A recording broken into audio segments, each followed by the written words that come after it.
Pewabi poverty is a mixture of two styles of poverty. Europeans and the indigenous Ottawa and Ojibwe people who are already in Detroit. The mixture of those two styles is Pewabi poverty. Stand next to Jamal. Now, what is this picture? Native Americans here, indigenous people. White folks. This white woman and her two kids. That's Lady Marie Calice de Cadillac. Her arrival less than a year after her husband founded Fort Pontchartrain du Detroit. So she comes months after him and lives inside the fort. Marie Calice de Cadillac. Remember, as I said, they were trading with the French, and they were coming to bring some furs, and one of the Frenchmen's dogs attacked one of the Ojibwe, attacked one of the warriors who were coming in to trade. And one of the Frenchmen, their dog bit him, and he kicked the dog. I mean, that's what the dog like, kick the dog, and the French soldier killed the Ojibwe warrior for kicking the dog. Of course, that started a war between the Ojibwe and the French. They killed dozens of Ojibwe because of this. No, this is just there were numerous breakouts that we don't call wars today. That's really what they were between the, so, because in a trade relationship, it's always, the Europeans were always trying to get over. So sometimes the Native Americans would get mad. You may have heard of Pontiac's Rebellion. That was one of those time periods when the indigenous people like we going all in, and they killed a whole bunch of Europeans, but they lost. Pontiac was not able to defeat the British. In that case, the British, he wasn't able to defeat them, but he killed a bunch of them. But then not enough. Not enough, right? Wow. And of course, he ended up being killed himself by a Fox tribesman. They got him drunk and then killed him outside a saloon. February this year.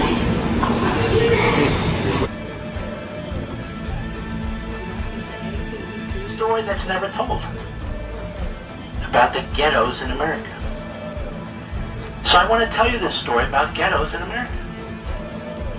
We hear the liberals talk all the time, right? About we have these segregated communities in the inner cities.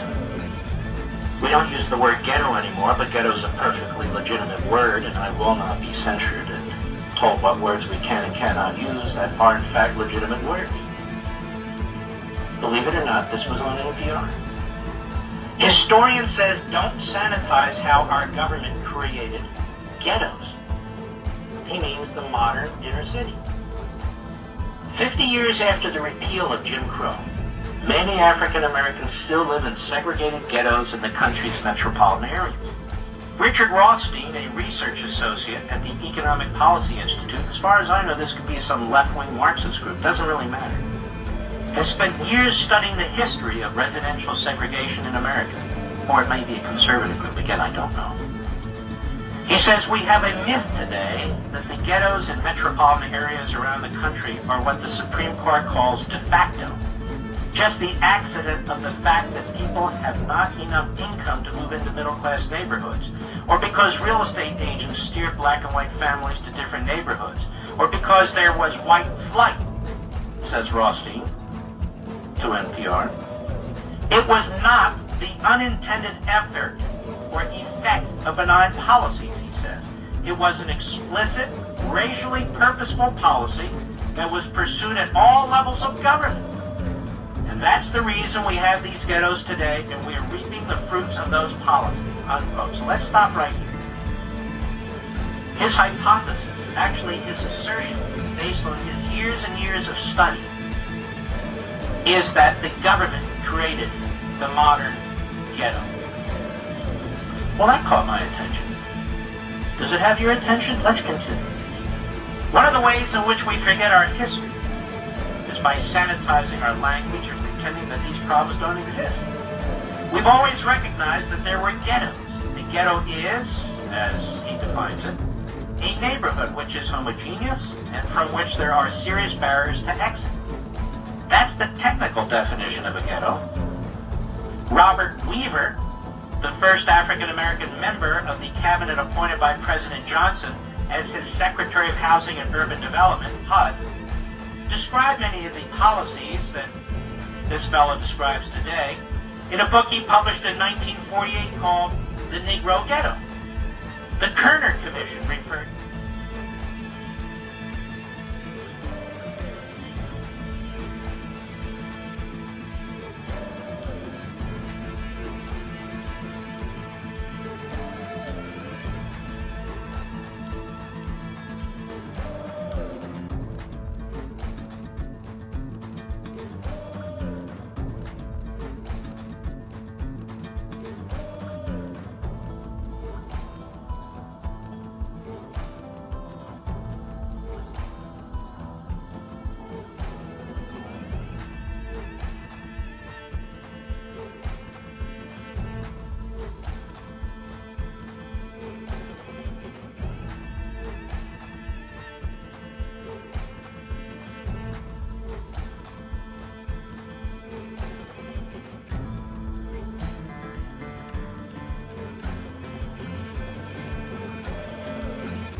we're embarrassed to talk about it. And we need to confront our history, this is the professor, and stop sanitizing our language and talk openly about what we've done as a nation and what we need to do to undo it.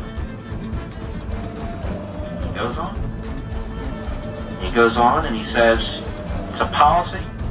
Well, actually, let me do this. He says, and we can't talk openly if we're going to use euphemisms instead of being explicit about what the reality is. On how the New Deal's Public Works Administration led to the creation of segregated ghettos. Let me repeat this. On how the New Deal's Public Works Administration, the PWA, led to the creation of segregated ghettos, he says, its policy was that public housing could be used only to house people of the same race as the neighborhood in which it was located. But in fact, most of the public housing that was built in the early years was built in integrated neighborhoods, which they raised and then built segregated public housing in those neighborhoods. So public housing created racial segregation where none existed before. That was one of the chief policies. Wow. And I thought we were supposed to celebrate FDR, the progressives, and the New Deal. On the Federal Housing Administration's overtly racist policies in the 1930s, 40s, and 50s, he says the second policy, which was probably even more effective in segregating metropolitan areas, was the Federal Housing Administration. You've heard of the FHA, right? Which financed mass production builders of subdivisions starting in the 30s and then going on into the 40s and 50s, in which those mass production builders, places like Levittown, for example, Nassau County, New York, and in every metropolitan area in the country, the FHA gave builders like Levitt concessionary loans through banks, guaranteed loans at lower interest rates for banks, and the developers can use to build these subdivisions on the condition that no homes in those subdivisions be sold to African Americans. Your ears should be ringing. This is New Deal, progressive, federal policy. In the ghettos, government policy, municipal policy, for example, denied adequate services, garbage wasn't collected frequently, African Americans were crowded into neighborhoods in the ghetto because so much other housing was closed to them as a result. Housing prices in ghettos were much higher than similar housing in white areas. Rents were much higher than similar housing in white areas because you had a smaller supply. It's the basic laws of supply and demand. So this created slum conditions. So when African Americans managed to break out of those slums and buy a home in a neighboring area, whites could be persuaded that slum conditions were going to be brought into their neighborhood. So the real estate agents at the time would go into these neighborhoods and try to panic white families into selling their homes cheap to the real estate agents. And they in turn would flip these homes to African Americans at a higher price. This was all started in the 30s under FDR and the New Deal. This was all started for the purpose of taking integrated inner city neighborhoods and creating segregation through federal spending and federal policies, federal bureaucracies, and federal departments. This is the first I heard of this, and I read a hell of a lot and I study a hell of a lot. Is it the first you've heard of this? No, this story is a week old. Has anybody else even discussed it? Has this been on television anywhere, on any cable program? You see, ladies and gentlemen, as we discuss often on this program, you and I, so much about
came over and they were doing fur trades with the Canadians, with the French Canadians and stuff. But then you had the British coming off from like the south end, you know, invading. But we were already here. Oh yeah. I mean, we had the Berbers, you know, the merchants, the traders here. We were already conducting business. As we track and trace the ancient mounds that we be researching, they were here. These roads were here. They were just dirt roads. That's right. In the streets, Seneca. That's right. All of these ancient indigenous American names. Yes. Okay, is for real Indian tribes. That's right. That were here. And we are the indigenous. You know, when Grandma and them used to say, "Oh, it's where you get that pretty hair from?" Oh, we got Indian in our family. From the fruit, inside joke. Fruits and berry. That was an inside joke. But then when you really do your research and go back, we were the Indians. So we are the Indians. We're the only group and race and culture of people that names and changed from mulatto, African American, Afro American, Afro Latino.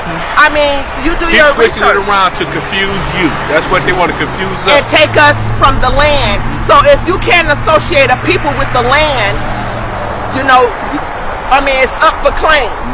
You know, so easy for them to take. Even for them to take. You know, so we have to get back to our indigenous roots. And do more research. And do more research. And it all comes back to you. It will. The copper-colored people. That's right. Okay, like they were called because that's what they were. And that's what we are. Not the $5 Indians that they gave that status to, but the copper-colored people. True story. Okay? True story. Facts. And we were already here. Already here. How you think the Europeans came over here? Wherever we go, they gonna follow. They go. And we're everywhere because we're a scattered people. Right. We're indigenous to all lands. That's right. So we were right here. So do your research on the French and Indian War. That's right. Also the War of 1812. That's right. And the Treaty of Paris. That's when the British, Spain, and France, crowns took over. And then it makes you question, what land are we on now? Under who crown? What crown? Whose crown? Things to make you go, Yeah, we got some history, some deep history. Yes. But as Paul said, follow the wheels. That's right. And it shall reveal. Excuse me, did I just hear you correctly? How can he be playing with that? Excuse me. Don't speak to us that way.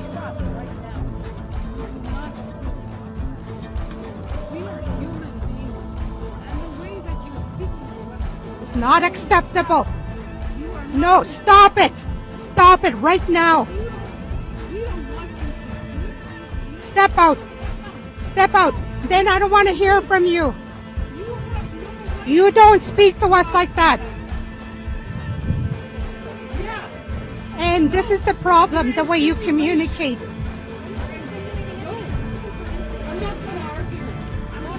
No, stop. Stop. You need to stop. You need to stop. Stop. Kipishchi. Mona kandoina mitin chamane na miyak. Asha weshkat katos chamane na minan. Kikishchakashkohono e mane na miyak. Tapashkoch e kain nuyak. Ekwan ispanik. Ekwan magamosha go may tago siyak. Tapashkoch e kikishchakakipat siyak. You're a guest here. And you don't even know how to speak to us. You don't even recognize the tone in your voice and your delivery. And no, you're done. You're done. Next question.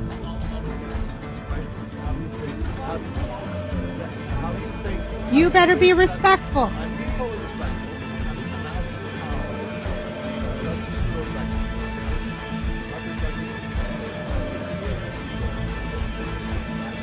We have a holistic genocide happening here.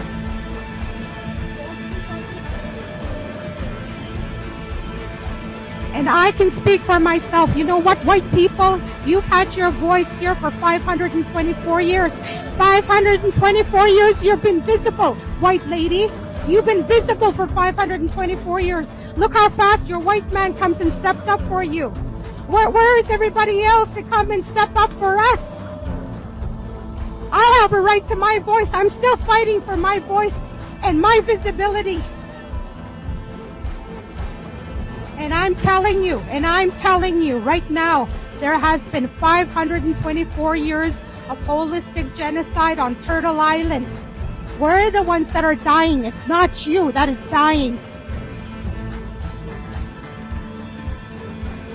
And as far as how Justin Trudeau is doing, one of the things that we need to keep in mind is we're asking the United Nations to help us, that charges of genocide, a war against humanity, war crimes, and a crime of aggression be laid, because your Liberal Party was also responsible. Every party, every governance that has been in power, there's been a war conflict of Indian residential school, 60 Scoop, Indian Day School, and Millennium Scoop. None of your governments have clean hands. All of your governments have blood on their hands. None of you are different. You haven't changed because you haven't started your healing journeys. The moment that we have our voice and our backbone, you want to shut us down. And you think you're privileged to disrespect us. The moment we tell you, because of your colonial mindset and your colonial way of being, your white privilege, your white fragility, you can't take our truth. Look how many people came to bat for you, white lady, and you're a guest here. Without us, you'd be homeless. This is over.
And love cakes of raisins, so I bought her unto me for 15 pieces of silver, a half homer of barley, and said, you shall not play the harlot, you shall sit solitary. Like that, and you know it's like that.